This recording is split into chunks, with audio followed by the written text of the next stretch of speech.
The other thing too is and I'm not picking up because I'm trying to figure out how to do this.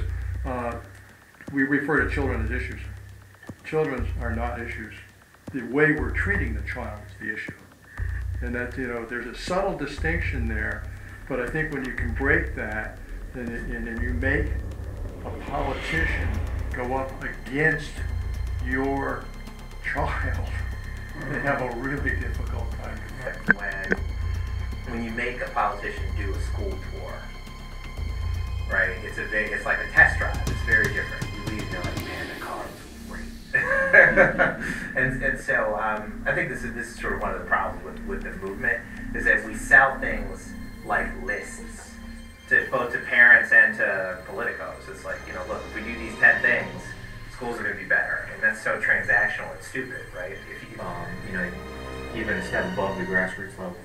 Go with people who are active in the community, the pastors, the ministers, the community leaders.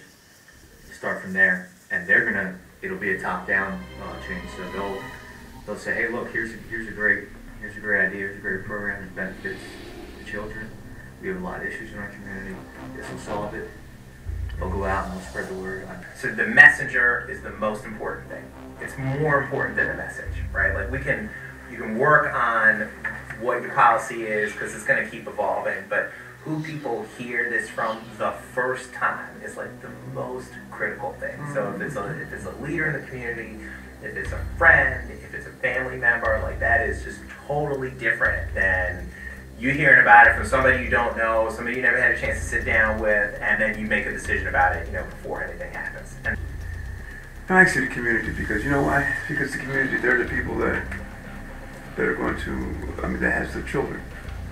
You have to educate them first. You have to educate them first. A viable movement that has will and purpose, and where politicians are threatened as far as keeping their position, where there's a demonstration that there is wide support from various sectors, and that is a very loud voice that's being heard. Is going to get people's attention. It's the squeaky wheel that gets the grease.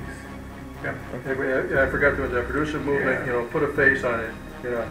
It's our child, and it's the way you're treating our child. It's very easy to there's going to be discipleship, which is what you're talking about, where we've all become disciples with it.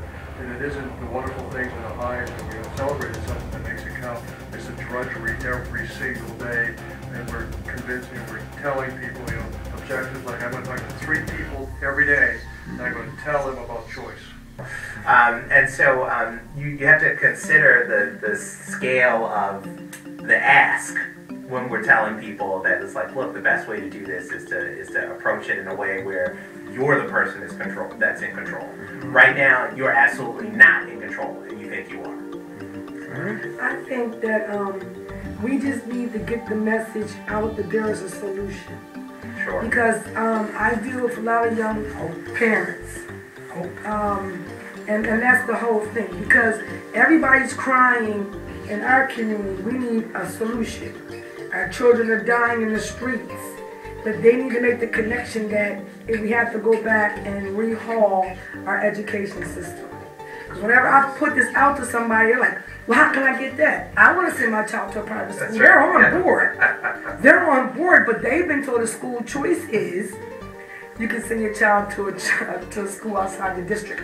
So I think, like everything we've said, but just getting the message out to the parents that we have a solution to the murders. It might not change this year, the murders this year, but we got something for the future.